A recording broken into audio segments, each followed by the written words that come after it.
जय हिंद दोस्तों, welcome back to the course. और इस वीडियो में हम जानेंगे फर्दर और इंडिकेटर्स क्या हो सकते हैं जो हमारी मदद करते हैं ट्रेडिंग डिसीजन लेने में।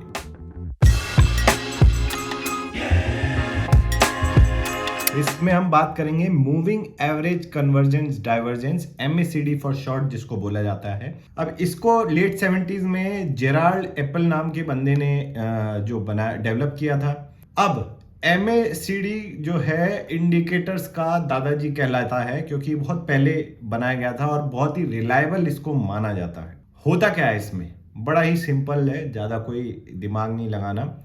आपको क्या करना है, एक स्टैंडर्ड MACD का जो सजेस्ट करता है, बेसिकली पहले ये जान लेते कि उसमें होता क्या है कि it is all about convergence and divergence of two moving averages.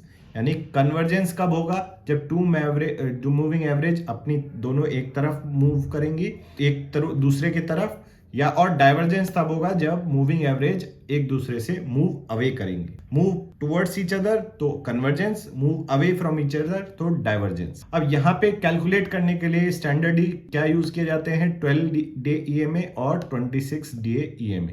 EMA यानी एक्सपोनेंशियल मूविंग एवरेज। अगर आपने एक्सपोनेंशियल मूविंग एवरेज, हमारी मूविंग एवरेज वाली वीडियो नहीं देखी है तो उसको आप देख सकते हैं, उसमें डिटेल में समझाया गया।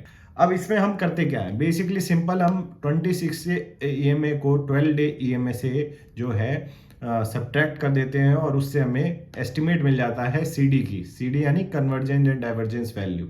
और एक सिंपल लाइन जो है इसको, इस डिफरेंस को प्लॉट करके की जाती है ड्रॉ, और उसको बोला जाता है MACD लाइन।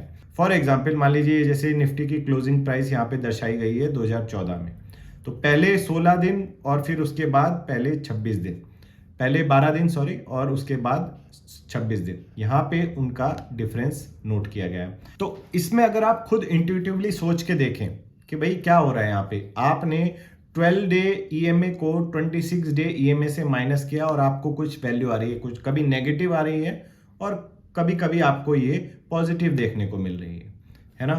तो अब इसके बीच में अगर आप सोच के देखें कि मतलब क्या हुआ इस नेगेटिव वैल्यू और इस पॉजिटिव वैल्यू का, तो नेगेटिव वैल्यू कब आएगी, सबसे पहले ये देख लेते हैं, या हम इनफैक्ट पहले ये देख लेते हैं पॉजिटिव वैल्यू कब आएगी। जब मान लीजिए 12 डे EMA 63,080 है और 26 डे EMA 6220, तो MACD वैल्यू आ गई 160। यानी कि जो 12 दिन वाला EMA है वो ऊपर है और 26 डे EMA नीचे है। और ये हमने मूविंग एवरेज में पढ़ा था कि जब छोटी मूविंग एवरेज यानी छोटे ड्यूरेशन की मूविंग एवरेज ऊपर होगी और लार्जर ड्यूरेशन की एवरेज नीचे होगी, तो इसका मतलब stock positive territory, bullish territory में है।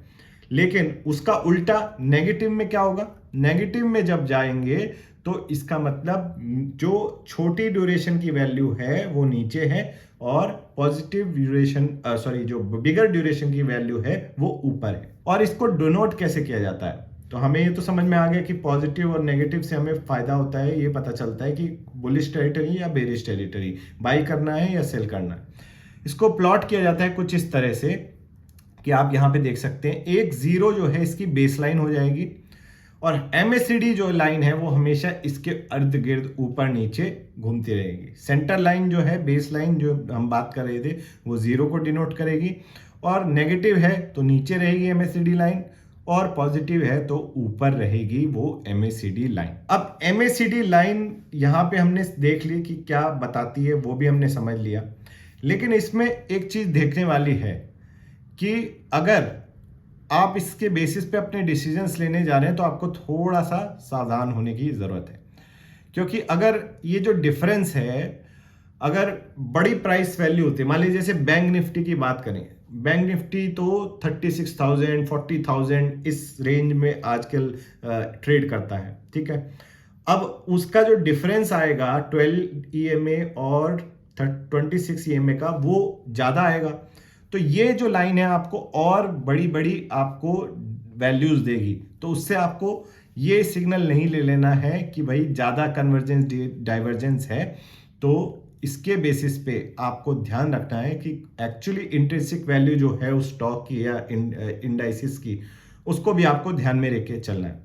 और कुछ लोगों का ये मानना है कि भाई ये जब हम MACD को देखते हैं ना सेंटर लाइन के यहाँ पे आ गई नीचे तो इसमें हम सोचते हैं कि सेल करेंगे, या ऊपर जाती है तो हम सोचते हैं बाई करते हैं, लेकिन एक्शन पहले ही हो जाता है, लोगों पहले ही खरीद के या बेच के बैठे रहते हैं।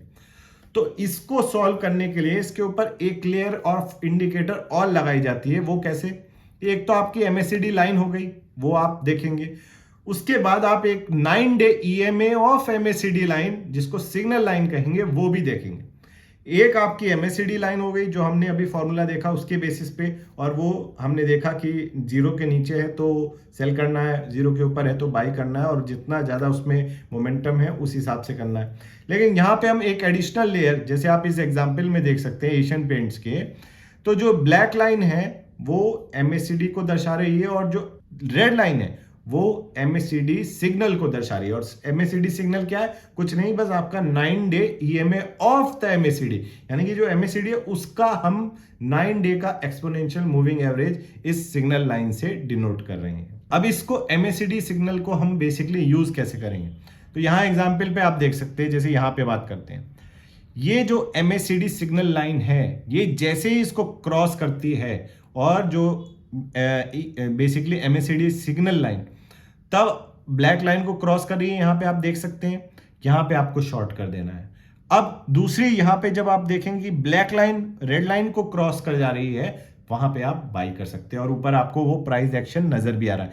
यहाँ पे अगर आप सेल करते तो आपको यहाँ तक का प्रॉफिट मिलता, यहाँ पे अगर आप बाई करते तो यहाँ तक का प्रॉफिट कमा सकते थे।